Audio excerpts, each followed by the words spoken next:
What's good, Wiz fam? You know we here with another one. I don't know. I'm addicted to this shit. Y'all can probably hear Chamber of Secrets in the background right now. We're listen. Harry Potter theory. He has became something. We fucking with him. Y'all definitely go holler at my boy. So we're watching the history of Rubius Hagrid. His life after war. Um, I like Hagrid. I just now seen when I watched actors from Harry Potter then and now. I just seen that he passed away in like 2022. If I'm not correct, please correct me in the comments if I'm wrong. But yeah, man, this one's for him. This one's for him because I feel like he played a damn good role as the gatekeeper Hagrid. He was cold. Like right off rip, you see him bringing Harry in. Off rip, you see him taking care of Harry, and then at the end, you see him carrying Harry. Like little shit like that doesn't go unnoticed. But hit the like button on this one and let's get into it. Hey everyone, welcome to another installment of Harry Potter Theory. Today, we're going to be discussing Hogwarts' lovable gamekeeper, Hagrid. What do we really know about Rubius Hagrid? The towering half-giant seemed to be a simple, content groundskeeper, but when we look back over the years, Hagrid's life was filled with tragedy and all sorts of challenges. Starting at the very beginning, today we're going to unpack Hagrid's life, and taking a look at the highs, lows, and everything in between.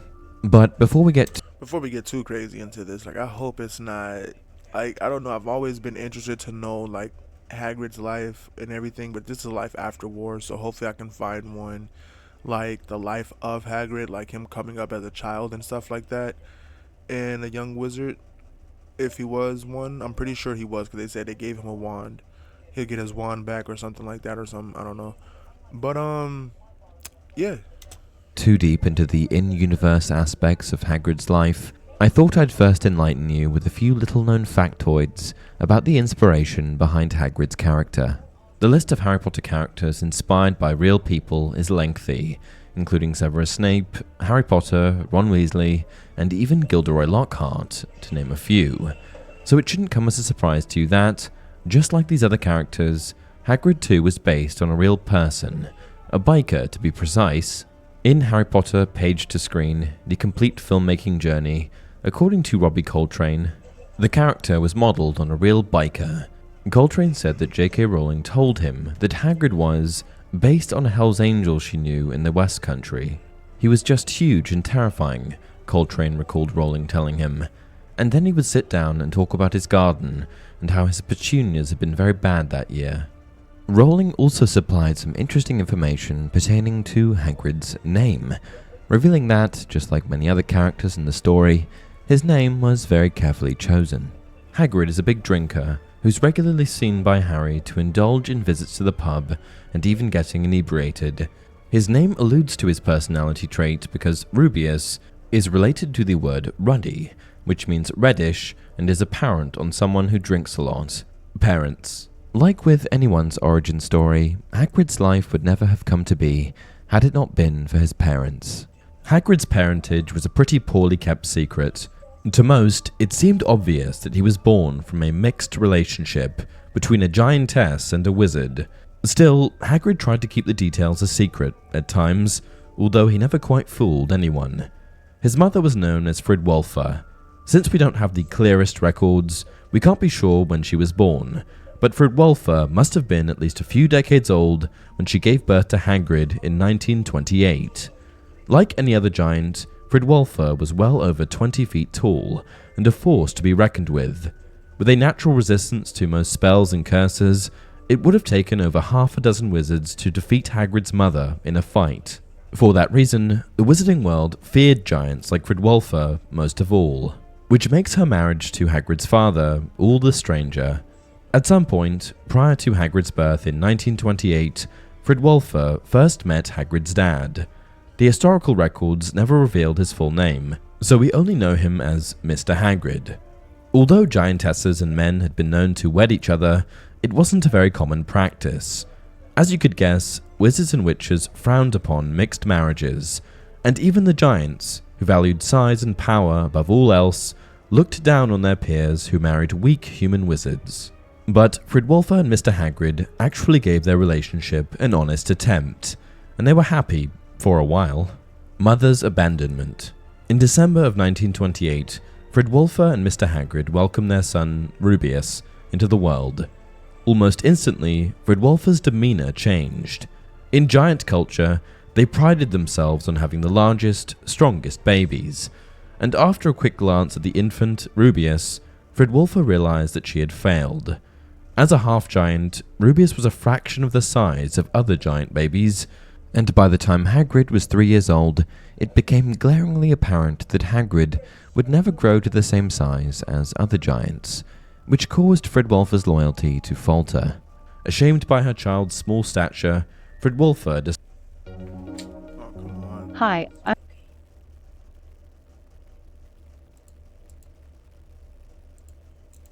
decided to run away and fled back to her giant colony, before Hogwarts.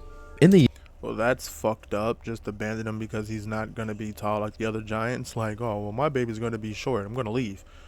Well, fuck her then. years that followed, young Rubeus Hagrid lived a simple life with his father. The pair lived in the west country of England, near the Forest of Dean, which is Shout out to Papa Hagrid, bro, for sticking around. That's what's up. the cause for Hagrid's distinctive accent. Hagrid doesn't say much about his old man, but he seemed to be an honest, kind wizard. Before Hagrid was even old enough to attend primary school, he had already grown 6 feet tall. Often, he would throw his father over his shoulders and haul him around the house and yard. Although Hagrid and his father had a strong relationship, Hagrid's social life suffered outside of the home. As a half-giant, other parents would often warn their children about playing with him. It wasn't until Hagrid received his acceptance letter to Hogwarts School of Witchcraft and Wizardry that the young boy thought he could finally find a close-knit group of friends, his first wand. But before embarking on his journey to Hogwarts, young Hagrid, just like so many other students before him, made the trek to Diagon Alley, specifically Ollivander's, where he would receive his first wand. It seems strange that for as long as we've known Hagrid, he's held an umbrella in place of a wand, and while Hagrid's original wand is inside of this umbrella, it was once a fully functioning magical item in its own right. Hagrid's first wand, pre-umbrella, was a 16-inch oak wand, rather bendy with an unknown core material. Those with oak wands usually have an affinity with the magic of the natural world. A bendy wand signifies a high level of adaptability in his personality, and the length of his wand is representative of his large stature and enormous personality. For these reasons, Hagrid's wand seemed just about perfect for him, but the wand purchasing process wasn't exactly straightforward, because it wasn't until after purchasing the wand that Hagrid's magical powers surfaced. You see, magical powers aren't revealed in a magical child until they are provoked out of them, sometimes remaining dormant for a considerable amount of time. In Hagrid's case, he was a late bloomer in that his powers didn't truly manifest until after he had received his Hogwarts letter and purchased his first wand from Ollivander's. This can be partially attributed to the fact that Hagrid simply never had an incident in his childhood where his emotions were heightened. Without the proper stimulus, his powers simply didn't manifest. Fortunately, however, his powers did start to appear just before embarking on his journey at Hogwarts. In 1940, Hagrid began his first semester at Hogwarts School. Following his arrival at the school, Hagrid made his way to the sorting ceremony, which in his case has proven to be a topic of contention amongst fans. Though there has been much speculation over the years and a considerable number of theories, it turns out that, rather unsurprisingly, Hagrid was a part of Gryffindor. Given Hagrid's bravery, kindness, and nobility, this probably isn't much of a shock. And while his house is not revealed in the books, it is revealed in an article published on Wizarding World. That makes this little factoid canon. The prospect of attending Hogwarts was quite bittersweet for Hagrid. While attending Hogwarts would provide the opportunity to meet other magical children and expand his magical horizons, it also meant that he would have to leave behind his beloved father. Hagrid also quickly realized that, in some aspects, Hogwarts wasn't all too different from the real world. At school, he continued to suffer, as his fellow students ridiculed and bullied him. If he were anyone else, he'd use his natural brawn to turn the tide against his bullies. but Hagrid's low self-esteem and non-violent disposition made him a natural target. This caused Hagrid to instead search for companionship through magical beasts and creatures, showcasing very early on his affinity for the natural world and the creatures within it. However, this hobby did land Hagrid in trouble on more than a few occasions. As a student, Hagrid raised werewolf cubs under his bed, trod off into the Forbidden Forest to wrestle trolls, and even acquired an acromantula that would heavily impact Hagrid's future. By his third year at school, Hagrid had grown to nearly 11 feet in height, but unfortunately he continued to struggle socially. To make matters worse, Hagrid's father, Mr. Hagrid, suddenly passed. God damn, bro, that's fucked up. You don't want to hear that. Eventually, Tom Riddle, who was only a few years older than Hagrid at the time, decided to frame Hagrid for a recent murder at the school. Riddle was actually the one responsible for the crime, but he managed to convince the Ministry of Magic that one of Hagrid's dangerous pets, an acromantula named Aragog, was the culprit. In the aftermath, Hagrid was expelled from Hogwarts and forbidden by the Ministry from using a wand ever again. However, thanks to Albus Dumbledore's quick intervention, Hagrid was saved from going back into the real world as an orphan. Dumbledore managed to land Hagrid a role studying how to become a groundskeeper. This gesture of kindness might have been enough to keep Hagrid from a life of crime. With his father figure gone, the young half-giant had nowhere to turn, and the fate of giants in the wizarding world was usually a bloody painful one. Official gamekeeper. So, as the years passed, Hagrid grew and grew. Under Dumbledore's watchful eye, Rubeus lived a peaceful life. With each passing semester, the faculty entrusted the young half-giant with more responsibilities, until, eventually, he was promoted to head groundskeeper sometime before 1967, succeeding the previous groundskeeper, Og. Hagrid's role went by many titles: gamekeeper, groundskeeper, and keeper of keys. On any given day, Hagrid could be seen securing the Hogwarts grounds from intruders, or chopping down pine trees to decorate the Great Hall for Christmas dinner. But the part Hagrid loved the most was tending to the magical beasts that Hogwarts raised. First Wizarding War. The years passed faster, and by the 1970s, Rubeus Hagrid found himself quickly becoming a senior member of the staff at Hogwarts. But do you know the US Solar Company's nasty little...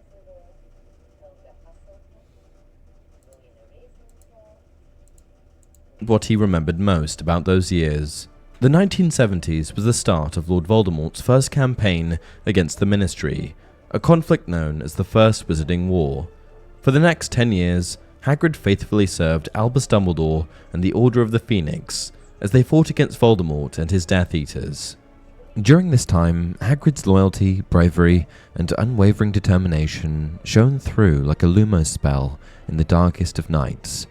Alongside Dumbledore and other members, Hagrid clandestinely worked to thwart Voldemort's plans and protect the innocent. Whether it was gathering valuable information or aiding in covert operations, Hagrid played a vital role in the resistance against the Dark Lord's rise to power. When the Dark Wizard finally fell in his failed assassination of Harry Potter, Hagrid was dispatched to retrieve the infant and return him to safety. Hagrid, under orders from Dumbledore himself, flew to the ruined cottage in Godric's Hollow to retrieve baby Harry.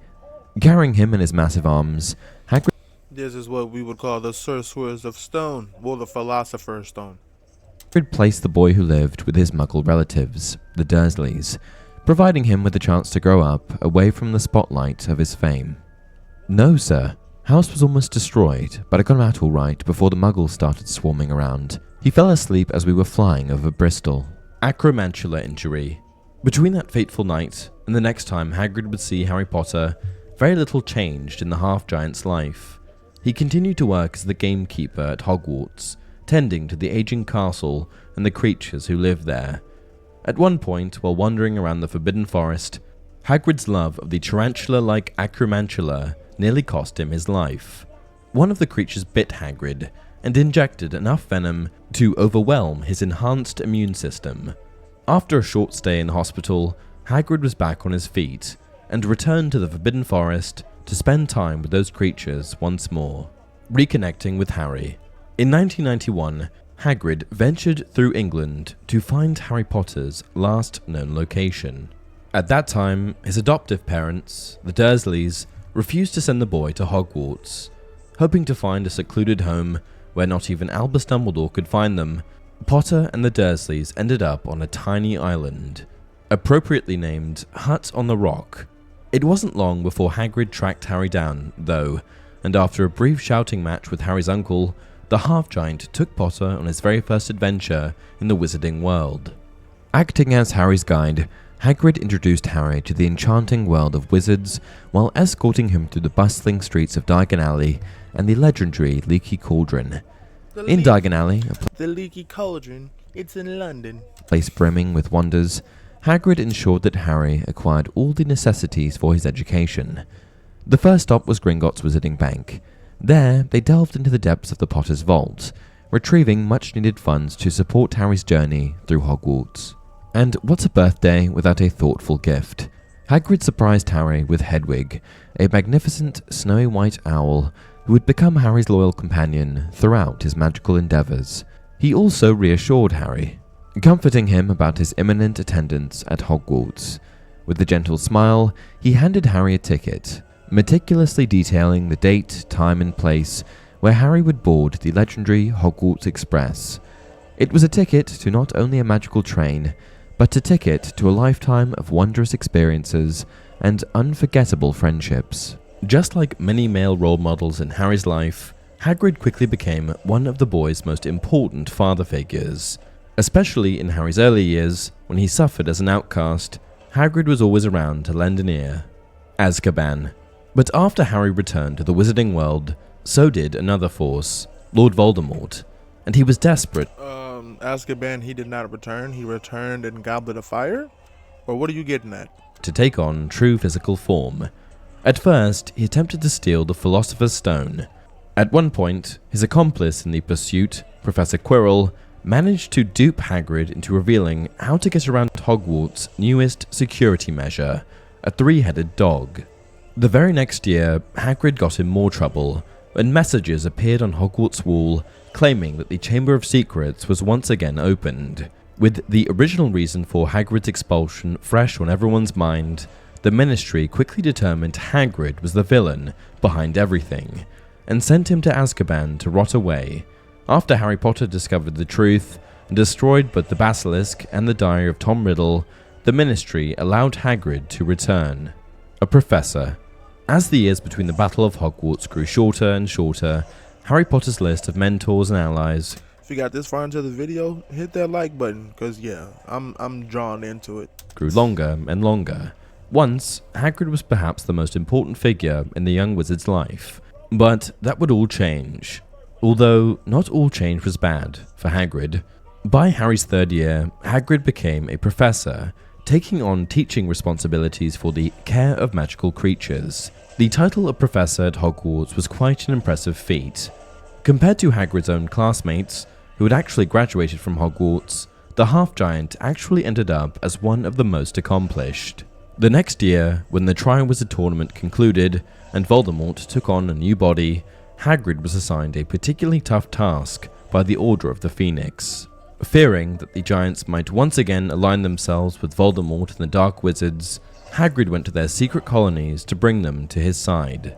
The mission seemed like it might actually succeed, but on one of the very first nights at the colony, a giant aligned with Dark Wizards killed the ruling chieftain, and turned the tribe away from Hagrid and Dumbledore's alliance. Hagrid's time with the Giants wasn't an entire failure, though, as he discovered one of his few living relatives, a brother named Grawp. Hagrid returned to Hogwarts, keeping his brother's existence a secret in the Forbidden Forest, but his time there was short-lived. When Dolores Umbridge took over Albus Dumbledore's position, Hagrid was forced out. His exile didn't last long, though, as Dumbledore eventually returned. But the months that followed continued with conflict after conflict.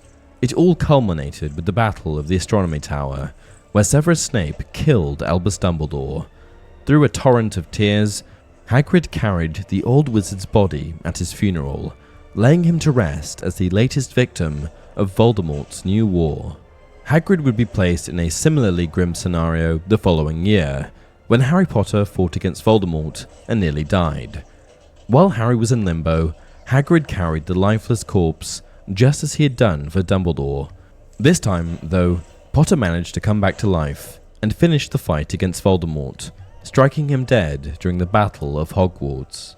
Which brings me to my next point. Damn, bro, we didn't ask you to spoil it for motherfuckers who ain't seen it. We talking about Hagrid. What happened to Hagrid after Voldemort's fall? After the Deathly Hallows? At the end of the Battle of Hogwarts, many lives were lost, and apart from the brief epilogue when the last book/film ended, we weren't given much more info with regards to what exactly happened to most of the surviving characters. We see Harry, Ginny, Hermione, Ron, Malfoy, and more sending their children off to Hogwarts at platform 9 3/4, but Hagrid is nowhere to be seen. So what came of the Gentle Giant? Where did Hagrid go when the chaos ended and all of the dust settled? As much as I love Sirius Black, Hagrid was, in my eyes, Harry's true father figure. He was there for him right from the beginning of his life, and carefully watched over him as he grew from a young boy to a young man. Hagrid was the one who introduced Harry to the wizarding world. He showed him the ropes, and he even bought Harry Hedwig. He's also the one that grabbed Harry from the Potter residence and brought him to Privet Drive, teary-eyed as he left Harry on the Dursleys' doorstep. With no close family relationships in his life, a father that died and a mother that left, Harry was all Hagrid had, and Hagrid's care for Harry was shown in his actions and behaviour throughout the series. After the Wizarding War ended, many people were left uncertain of their next course of action, as many of the people that they knew and loved had died. Though the good guys emerged victorious, Hogwarts was in shambles, and many relationships had been severed. Hagrid's closest relationships were with Harry, Dumbledore, and the school, and both the school, at least temporarily, and Dumbledore were down for the count. So what did Hagrid do next? Well, it turns out that Hagrid simply continued working at Hogwarts in his usual posting. The only thing that Hagrid loved more than Hogwarts was his love of magical creatures, which explains why he would choose to continue on as a professor for the care of magical creatures at the school. Hagrid is also referenced in the epilogue by Harry while speaking to his son Albus. "Bye, Al," said Harry as his son hugged him. "Don't forget Hagrid's invited you to tea next Friday. Don't mess with Peeves. Don't duel anyone till you've learned how. And don't let James wind you up." The epilogue of Harry Potter gave us a glimpse of 19 years into the future, which would make the year 2017, and Hagrid 89 years old. However, thanks to the longevity of wizard kind, I'm sure that Hagrid was still very sprightly. In addition to teaching at Hogwarts, it's been suggested that Hagrid may have, at one point, further pursued a relationship with Madame Maxime. However, the two eventually proved to be too different to make things work. We don't have much more info on the Gentle Half-Giant other than this, but I hope this gives you some closure with regards to Hagrid's character. And that's it for this video. Yeah, that was... Oh my god. That was very interesting. That was very interesting. My man had it pretty rough, but then he found comfort in one of the in Harry. That's good. That's always good. But until the next one, let me know what you want to see me react to next. Comment down below. What is your favorite Hagrid moment? I think mine would have to be... I have a couple, but if I have to pick one...